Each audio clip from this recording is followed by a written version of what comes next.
Hello friends, ये paper BADM subject का RPSC college lecturer का पेपर है जो कल हुआ है।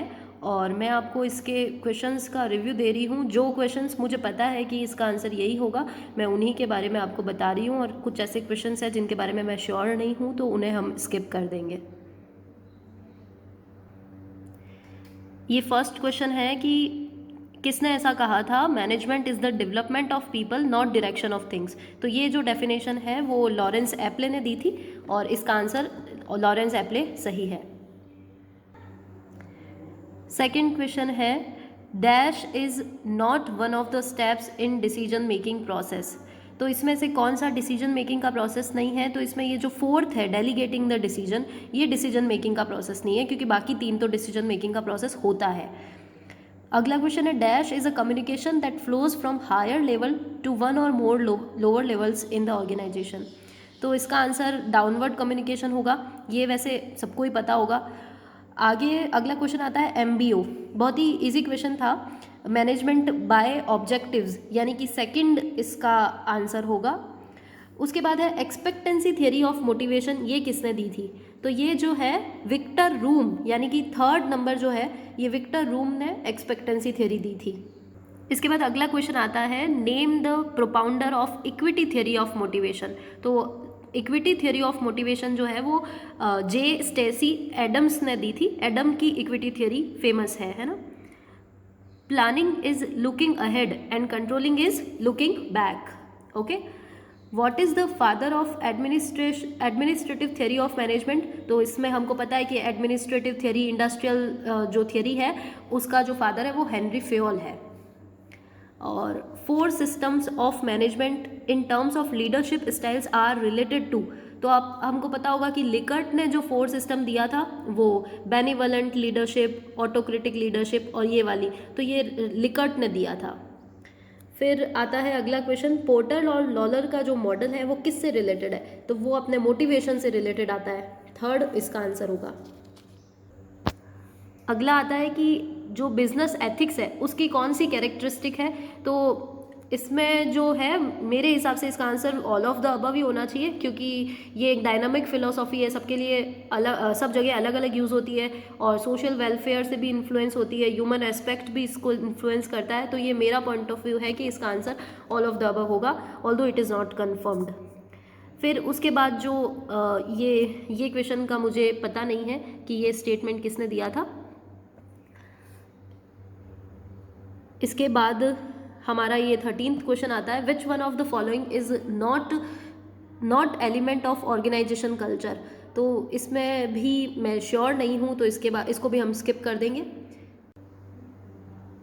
उसके बाद अगला क्वेश्चन है, Q theory of management is related to.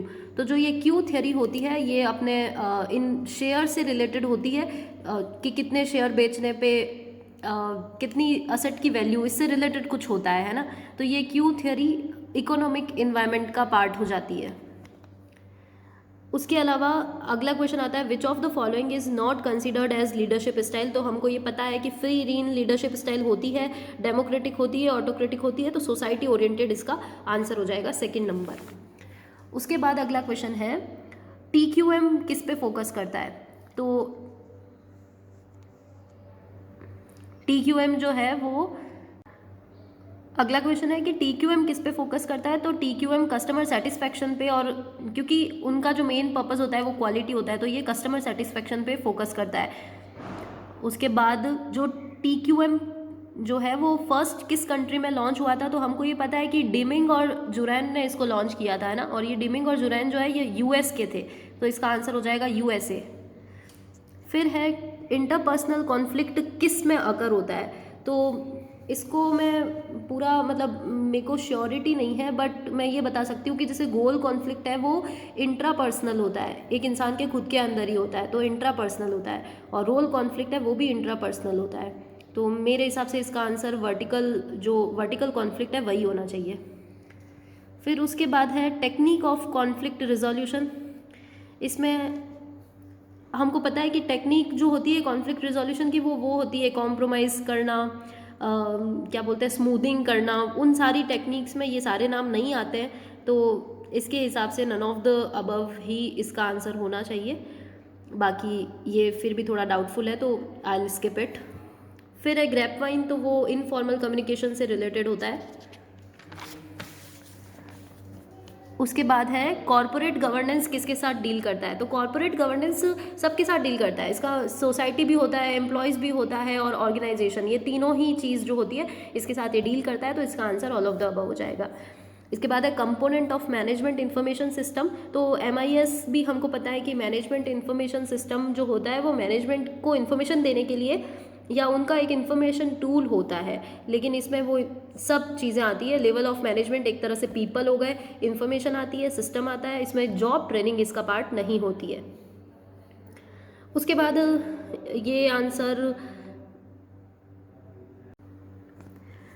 कौन सी कमेटी ने ये सेबी ने अपॉइंट किया था कॉर्पोरेट गवर्नेंस के लिए, इसका मुझे आइडिया नहीं है।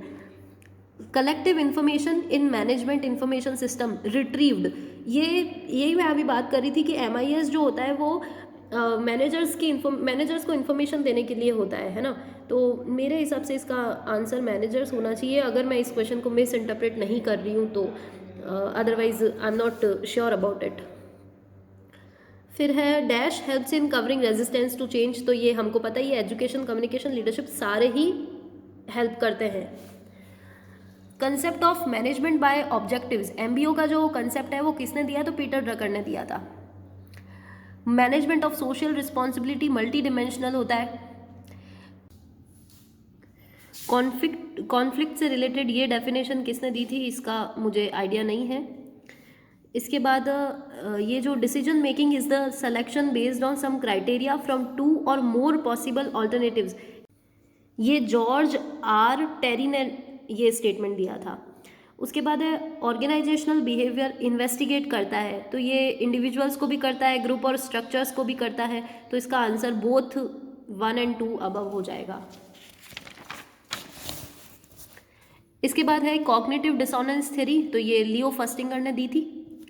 Sum total of ways in which an individual reacts and interacts with other is called, ये इसका आंसर पर्सनैलिटी होगा, क्योंकि ये कोई किसी की दी हुई डेफिनेशन ही है और ये पर्सनैलिटी होती है।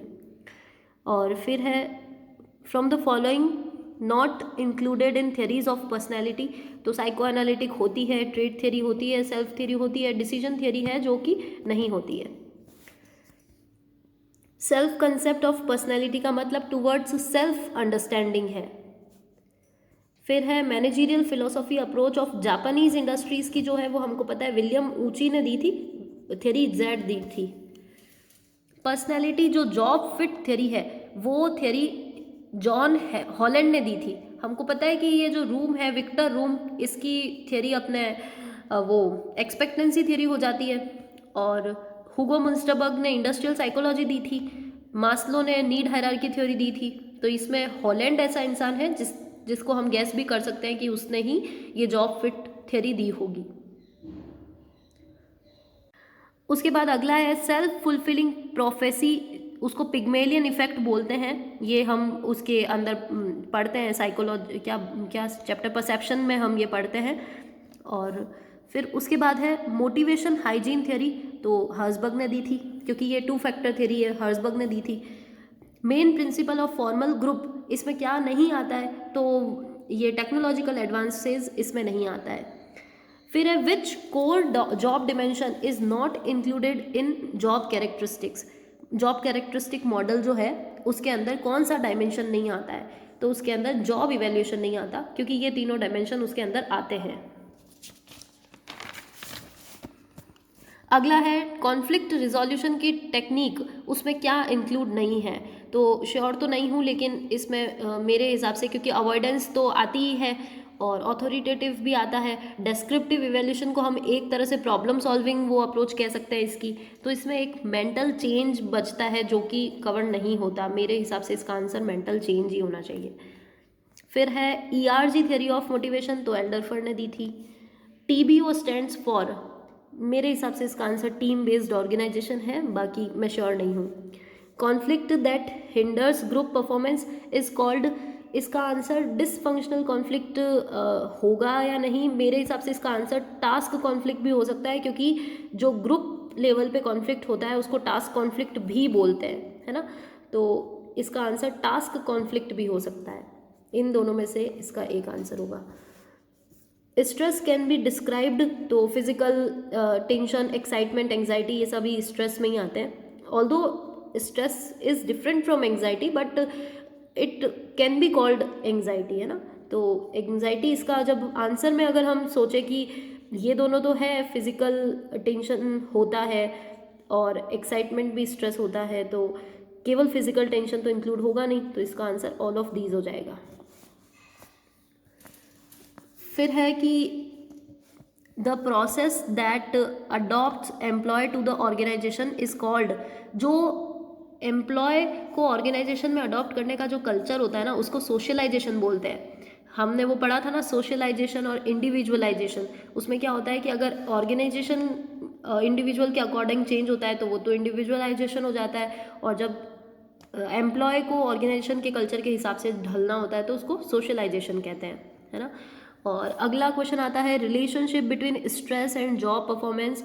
तो इसका आंसर जो है वो इन्वर्टेड यू स्ट्रक्चर, इसका आंसर इन्वर्टेड यू होगा, इन्वर्टेड वी नहीं होगा इसका आंसर, क्योंकि ये जो कर्व होता है ना, ये इस तरह से बनता है। ये अपना यहाँ पे हो जाता है वर्क परफॉर्मेंस, ये हो गया स्ट्रेस का लेवल, और ये ऐसे ऐसे बनता है इसका कर्व, यू, इन्वर्टेड यू। एक इस लेवल पे जो होता है, यहाँ पे मैक्सिमम वो होती है, जहाँ पे जॉब लेवल, स्ट्रेस लेवल यहाँ तक है ना, तब तक एक मैक्सिमम प्रोडक्शन हो सकता है, तो ये कर्व बनता है इसका। फिर उसके बाद है organization behaviour in directly concerned with the understanding, prediction and control of behaviour. ये किसने कहा था?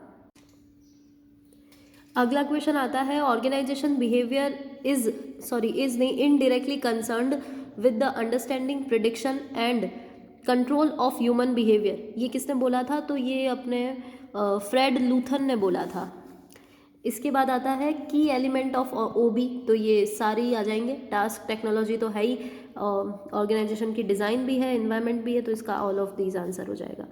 लास्ट स्टेप ऑफ द ओबी के प्रोसेस का लास्ट स्टेप तो मैं श्योर नहीं हूँ, बट मेरे हिसाब से ऑर्गेनाइजेशन इफेक्टिवनेस होती है, क्योंकि बिहेवियर का चेंज हो जाना ही ओबी का लास्ट स्टेप होता है।